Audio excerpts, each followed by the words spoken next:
Hello friends, just a gentle reminder for us to take care of ourselves better. Sometimes, merong mga oras na sisisihin natin yung sarili natin, aawayan natin yung sarili natin kasi bakit hindi mo to ginawa, bakit hindi mo to pinuntahan, bakit hindi mo siya pinagsabihan ng ganito. But let this also be a reminder na the least that we should do to ourselves is to not be gentle with it. Yung aawayan pa natin yung sarili natin kasi dapat kakampi natin yung sarili natin. Let us tell ourselves kind words because we are just doing things to survive and we just did the best we could for ourselves and for others.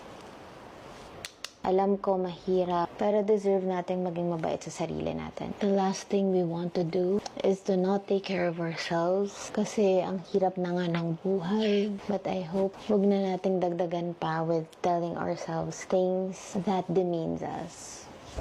You are capable, you are enough, and you matter.